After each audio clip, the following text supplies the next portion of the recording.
This is History in 7 Minutes by Nate Hirschy.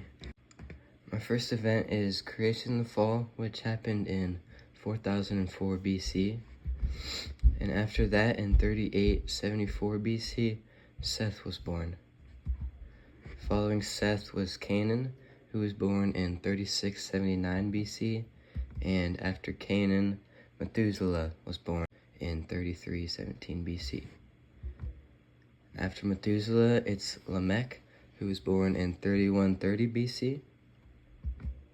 And then after that, it was Noah, who was born in 2946 BC. And a few years later, in 2593 BC, Jared dies. And then 600 years after Noah was born, the flood begins and all of humanity is wiped out except Noah and his family. After that, the next event is the Tower of Babel, which happened in 2242 BC. Next, Abraham was called by God in 1921 BC to lead the people out of Egypt. And a little bit later, in 1635 BC, Joseph died, which was the end of the book of Genesis. In 1491 BC, Moses led the Israelites out of Egypt.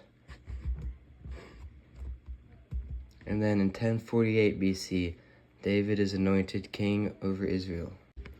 A few years after David's reign as king, Israel was divided into two separate nations, Judah and Israel. And one of God's punishments on Israel was as having Assyria conquer them in 721 BC. And after that, Nehemiah finished the book of Nehemiah, and the 400 silent years began in 416 BC. In 88 BC, Anna was born, she served God for 84 years and died only after she saw Jesus in the temple. And then Jesus was born in 5 BC. And after 33 years of him living, he died in 33 AD. The early church was heavily persecuted, but especially in 100 AD. And then in 251 AD, another mass persecutions of Christians is ordered. But then only a few years after that, Constantine converted in 312 AD and made the Roman religion Christianity. In 476 AD, the Western Roman Empire fell, and then in 590 AD, Pope Gregory the Great became the Pope of the Catholic Church. And after him, the Synod of Whitby in 664 AD took place and debated, where Easter was supposed to take place. And after that, in 793 AD, Vikings attacked Lindisfarne, which was a major monastery for the monks. Eventually, in 800 AD, only a few years later, Charlemagne was crowned as king of the Roman Empire. And in 966 AD, Poland had a mass conversion and became a largely Christianic state. In 1084, the Great Schism happened. About 100 years later, the Second Crusade began, and then around 140 years later, the last major crusade began and was finished, ending the time of the Crusades. And in 1378 AD, the Great Papal Schism happened, and later the Spanish Inquisition came about, which was not a direct cause of the schism, but it played a role in the religious and political climate that followed after the schism. And then finally, in 1517 AD, Martin Luther posted his 95 Theses. Luther's theses challenged the Catholic Church's practices of selling indulgences, which were believed to shorten the time spent in purgatory. This happened to spark the Protestant Reformation, which was a religious movement that led to the establishment of Protestant denominations, including those that many early pilgrims like Puritans and other settlers in the Americas identified with.